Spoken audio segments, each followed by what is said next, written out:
All right, we're back at EarthX 2024, and we are so excited right now to be joined with the legendary Jeff Skunk Baxter. How are you, sir? I'm fine, thank you, sir. How are you? Amazing. We are so happy to have you here. Last night, you played some guitar for us at the banquet, and gave a great speech twice. And we're so happy to have you here with us. Of course, people know you as the guitar player of Doobie Brothers and Steely Dan, and played with everybody that we know and love. And so, but I think that they're not quite sure the connection to the environment or the government, because it's not a usual jump, right? I guess so. It's different, but I love my country, and I have an opportunity to serve. So I get to serve my country and play music at the same time. Yeah.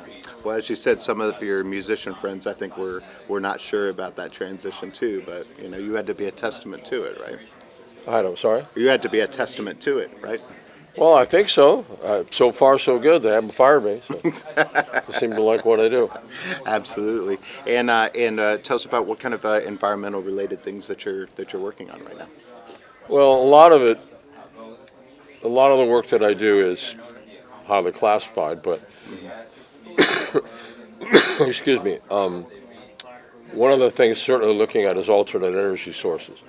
I do a lot of work in areas that have to do with space, orbiting the Earth, cislunar, and so power generation is an important part of that.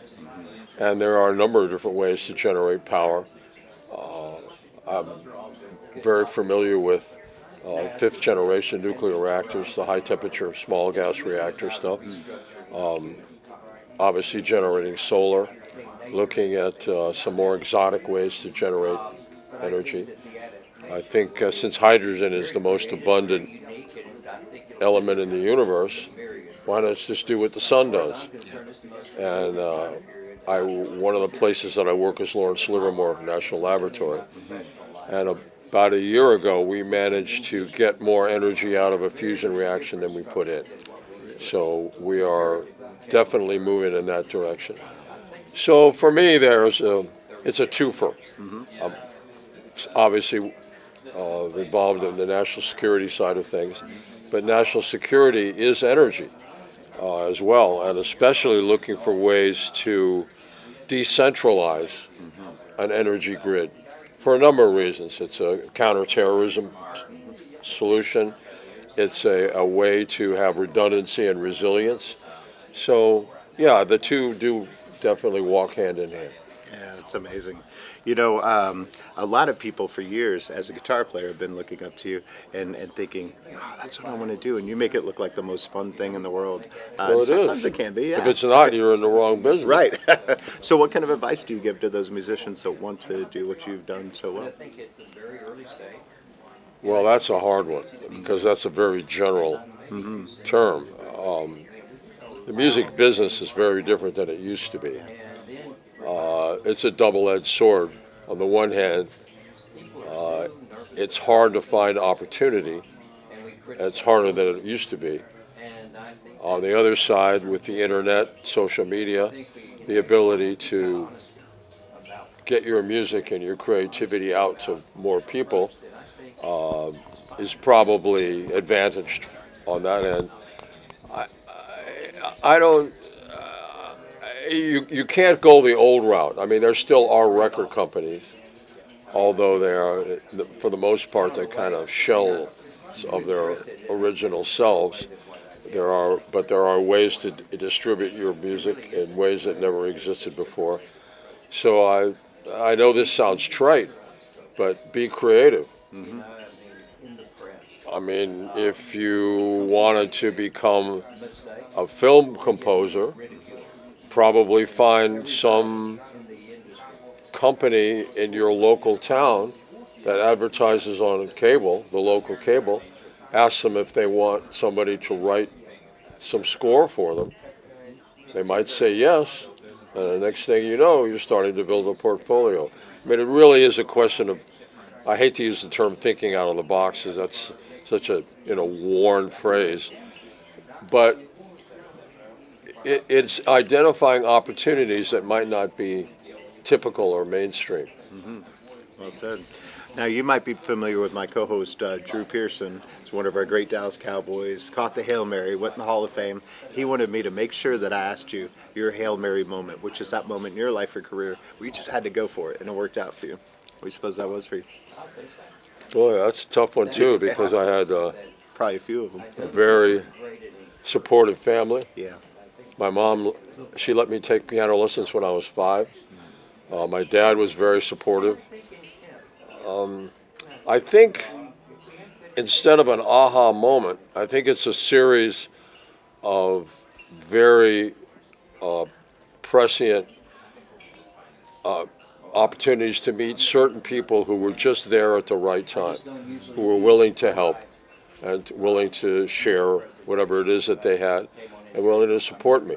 And they come from all walks of life, from a 4-star general to the guy who ran Manny's music shop, and people that just were there for you, I guess is the word. So it wasn't really an aha moment, although I suppose when I was 9 years old, I grew up in Mexico City, so I wanted a bicycle for my birthday, and my parents gave me a guitar. Pissed me off. So I hung it on the wall, and there was a gentleman named Kurt Bundy who was living in the apartments down below who said, "Hey, I'm taking guitar lessons. If I show you some chords, maybe we could play together." I went, "Yeah, okay." So I pulled the thing off the wall, tuned it up, and started to realize it. Oh, yeah. I mean, still taking piano lessons, but this is what I want to do. So that's probably the closest to an aha moment I can think of. That's so cool. Is there something that you keep in mind? Because we talk about that success mindset on the show that kind of keeps you on the right path even when things are tough, because they go up and down all the time, especially in entertainment. Well, again, I always find it slightly uncomfortable and definitely dangerous to try to give anybody advice about anything. But the one thing I would say is if you want to pursue a career in the arts, either having a day job is a good idea, or find something that's tangential to what you want to do that also has some modicum of stability. I mean, if you want to be a graphic artist, it may be that you go to work for a company that has a graphic arts department, and from that gives you still time to hone your skills, but also to be able to pay the rent and raise your children. Yeah, that's incredible advice. I know the joke is don't quit your day job, but there is something salient about that. That is true. So I know that you've had interactions and played with so many of the great artists. It's almost like a Sgt. Pepper's album full of all the characters. Because I mean, you've run across everybody from, Jimi Hendrix, Friendly Wind, and of course, you were with Elton John and played with Barbra Streisand. All these people, do you think of you go through the grocery store and just hear these things in the background and go, oh yeah, I remember that. Well, and I'm proud of everything I did. Yeah. And I am grateful. But there is one thing to keep in mind. Lieutenant Colonel John Boyd, who you probably never heard of, who invented the OODA loop, which you may have never heard of, the observe, orient, decide, and act algorithm that now is the foundation of decision-making and analysis in the Defense Department, said something years ago. He said you could be one of two things. You can either be somebody or you can do something. And I try to keep in mind the do something part, because if you're focused on being somebody, I'm not sure that is the best way to focus your energy.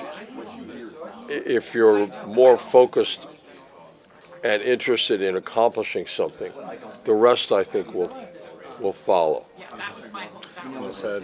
And what are you working on now? I guess publicly that you can talk about that we might any new music or a book or Well, I anything like finished the that? solo album about a year ago. It's still doing very well. I'm out touring and having a lot of fun with the playing. There are a number of music projects I've been involved in, still am involved in. Some producing, a lot of session work, because I'm one of those old guys, that stick a piece of music in front of me and sure, I'm excited. Yeah. But I just want to keep playing. My inspiration on that level is probably Les Paul. I knew Les when I was a kid in New York, and we were friends for, I don't know, 60, 70 years at least. And Les made it to 94 years old. He did. We used to play shows together. At the Iridium. Absolutely. Yeah. And sometimes at the House of Blues we would get together, and yeah, he was always, Skunk, I need you to play with us on this job because none of these guitar players know these songs. Because a lot of contemporary guitar players are certainly fine players, but I grew up playing weddings and bar mitzvahs and standards played in jazz clubs and stuff. So I had a stack of fake books this high, so I knew all the standards. And Les was very accommodating and a very, very sweet guy. So, but after playing the blues with 8 guitar players, the same chords for like an hour, he just wanted to do something. So he would say, "Yeah, you got to come on to this gig because you're the only guy that knows songs." And we did a VH1 special one time. He said, "Hey, you got to play bass. None of these bass players know these songs." So, right, Les, you pick it. So what do you want to do? How High the Moon? On Green Dolphin Street, Take the A Train. Falling Leaves. Yeah, whatever you want to do. But he continued to play and to be conscious of his playing and to create up until he passed away at 94. So I guess one of my goals is to try to stay coherent Yes. and to the point where I can still enjoy playing for myself and also enjoy playing for other people. Yeah, that's beautiful. Well, But he's a great role model. yeah, absolutely.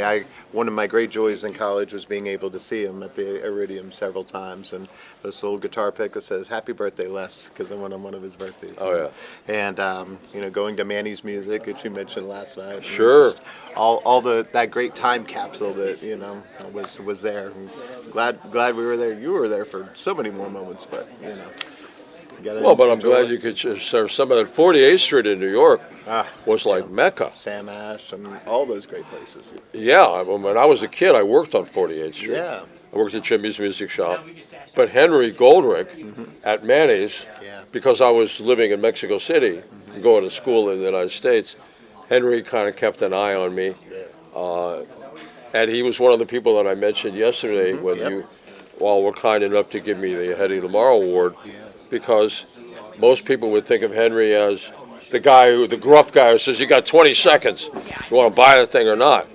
But he also was a very deep individual who knew how to reach out to people that he cared about. And he definitely, when I had the opportunity to go to work for the Department of Defense, I took a lot of flack for that from many of my contemporaries. And I'm not angry because I think most people don't understand. They have a sort of a pre-conditioned idea of what that is. They have different philosophies and stuff. But Henry understood not only what it meant, but what it meant for me. And then he encouraged me. So, again, one of these people along the way that was there at the right time. Yeah, absolutely. And then, of course, full circle to be able to win or to get the Hedy Lamarr Award. It meant a lot to you. I know that, which is cool because that's what a great character in our history. Oh, she is an incredible human being. I mean, the fact that everyone in this room has a cell phone really is testament to her original concepts Yeah. in terms of spread spectrum Radio frequencies, yeah. Yeah, absolutely. Well, is there anything else that you get to do in Dallas while you're here? Any kind of beer, barbecue, anything fun? Or Well, I'll definitely go out for a little bit more barbecue. I am a fan. yes. And I managed to move my schedule so I can stay an extra day. That's so great. So I'm looking forward to catching up with some of the folks that I already knew when I came here, and hopefully spending some time with some of the new acquaintances. I was looking forward to another delightful 24 hours. Yeah, that's great. Well, hey, thank you so much for being Thank with you us. very We much. appreciate it. And we'll be back with more EarthX 2024 next.